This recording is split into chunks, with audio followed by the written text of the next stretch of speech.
Hi, kids. Today, let's enjoy the classic tale of Little Red Riding Hood and her adventure in the woods. Once upon a time, in a beautiful little village, there lived a sweet girl who always wore a bright red hood. Everyone adored her and called her Little Red Riding Hood. One day, her mother packed a basket with fresh bread and a small bottle of wine and said, "Take this to your grandmother, dear. She's not feeling well. Stay on the main path and don't talk to strangers." Little Red Riding Hood listened carefully, took the basket, waved goodbye to her mother, and set off on her journey into the green forest. The forest was full of beauty, with golden rays of sunlight peeking through the green leaves. Little Red Riding Hood picked lovely flowers to bring to her grandmother. But in the forest, a big gray wolf was hiding behind a large tree. Its eyes were fixed on Little Red Riding Hood, full of cunning thoughts. The wolf walked up to her, putting on a friendly smile, and asked in a sweet voice, "Hello, little girl. Where are you going?" The little girl, without a trace of suspicion, replied, "I'm going to visit my grandmother. She's not feeling well, so I'm bringing her some bread and wine." The wolf's smile grew wider as he said, "Shall we race to see who gets to grandmother's house first? Are you brave enough?" The cunning wolf ran swiftly through a shortcut, while Little Red Riding Hood walked along the main path, enjoying the beauty of nature. The wolf reached grandmother's house first. Knocking on the door, he imitated the girl's voice and called sweetly, "Grandmother, it's me. I brought you some bread and wine."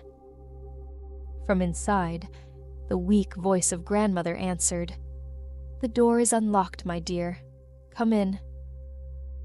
The wolf entered, glancing at the weak old lady lying in bed. Then, with a great big gulp, he swallowed her whole. After that, the wolf put on grandmother's clothes, pulled her sleeping cap over his head, and tucked himself under the blanket, waiting for the little girl to arrive. At last, Little Red Riding Hood reached grandmother's house, but something felt strange. Grandmother's voice didn't sound quite right today.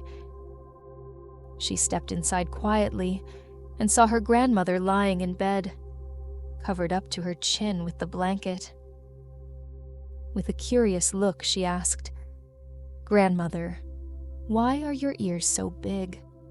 And why are your eyes so large?" The wolf answered in a rough, raspy voice, "So I can hear you better, my dear, and so I can see you more clearly."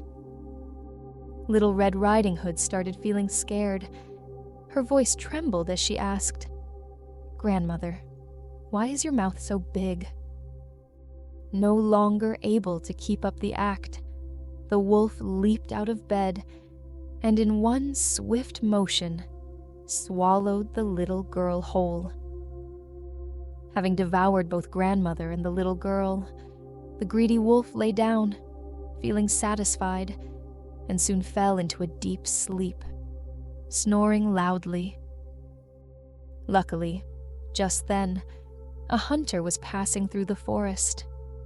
He heard the loud, unusual snoring coming from the house and grew suspicious. Curious and cautious, the hunter stepped inside, and to his shock, he saw the big wolf sleeping on grandmother's bed. The hunter thought to himself, "This wicked wolf must have done something terrible to grandmother and the little girl." Determined to save them, the hunter swiftly used his sharp knife and carefully opened the wolf's belly. To his amazement, grandmother and Little Red Riding Hood were still alive. They hugged each other tightly, overjoyed to be safe again. Little Red Riding Hood and her grandmother hugged each other, then turned to the brave hunter and thanked him from the bottom of their hearts. After everything she had been through, Little Red Riding Hood made a promise to herself.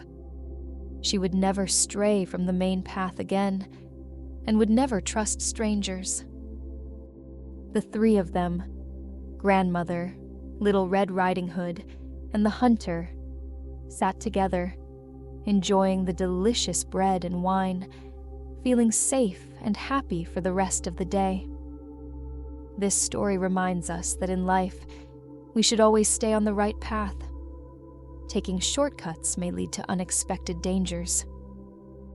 And remember, always be careful around strangers. Never trust someone too quickly, especially when you're alone. And so, the tale of Little Red Riding Hood comes to an end. We hope you have learned some valuable lessons from this story. If you enjoyed this story, don't forget to like and subscribe to our channel for more wonderful tales.